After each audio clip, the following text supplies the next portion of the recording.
All right, we live in a very, shall I say, nasty political world. I don't think that's a Fox News alert, which is why we did not alert it. But I should tell you that the Democratic House Majority Whip, James Clyburn, found it the hard way, under fire this week for comments that he made using the phrase hang him when discussing the delay of sending impeachment articles to the United States Senate. But putting this in perspective, I want you to hear the whole comment. Take a look. If he doesn't come around to committing to a fair trial, keep those articles here, so keep it as long as it takes. If you know, and he's told you what he's going to do, it's almost like, let's give him a fair trial and hang him. I mean, it's the verse of that. All right, the reason why I wanted to play that whole bite is everyone's been zeroing in on the fact that, oh, he said hang the president. He did not say that. We're fair and balanced here with everybody and thought we'd be fair to the congressman there. That is not what he said. But again, we live in these nasty times where people take things out of context. Much has been said about the president and his supporters who say Democrats are seizing on his nasty remarks about Congressman Dingell, the longest-serving congressman in United States history, who he said is looking up from hell. We've got the House Majority Whip with us right now, James Clyburn. Very good to have you, sir. Thank you for coming. Thank you so much for having me. What did you think of the response you got, maybe given the comments and the reaction the president got on his Congressman Dingell comments, that it was the latest evidence that, man, hell hath no fury like an opposition party scorned? Well, thank you. You know, I've been in this business a long time. I was elected president of my NAACP youth chapter when I was 12 years old. I started organizing sit-ins as an 18 and 19-year-old. I've been in jail and I've been on trial. And that's all I was saying. All of these trials back then were preordained. It was what Mitch McConnell was saying to us. Send those articles over here. We are going to rig this trial, and we're going to acquit this president, and we are going to go forward. And that's what I was talking about.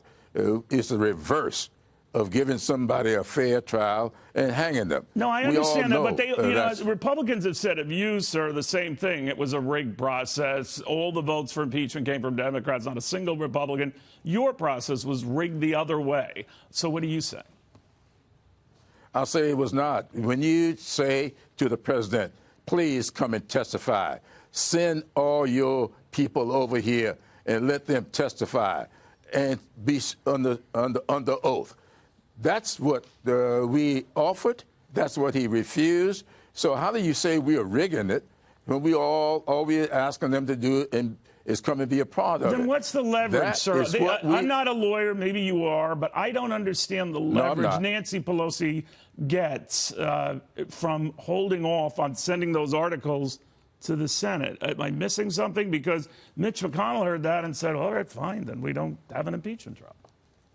Well, if we believe in precedent in this country, and I think that we do, let's just look at what was done when Bill Clinton was impeached. 100 senators voted for the process. 100. It was a bipartisan process. They put it on the floor.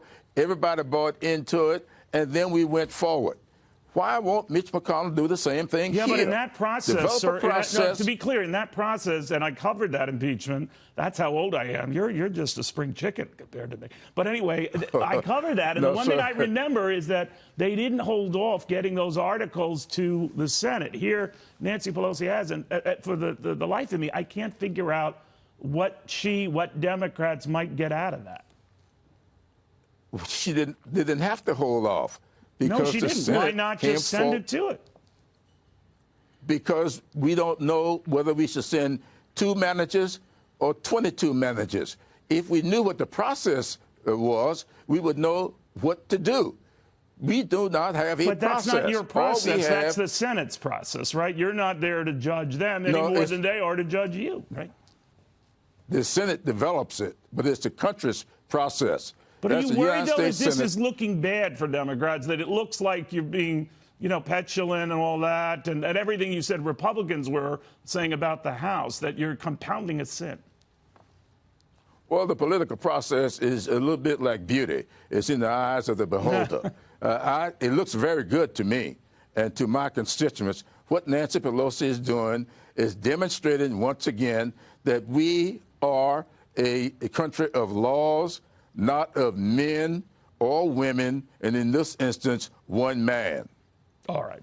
Congressman, it's always good seeing you. Thank you for clarifying all that. We thought we deserve to be fair to you and get the exact words out that you said. Have a Merry Christmas. Well, thank you. Well, same to you. Thank you so much for doing that.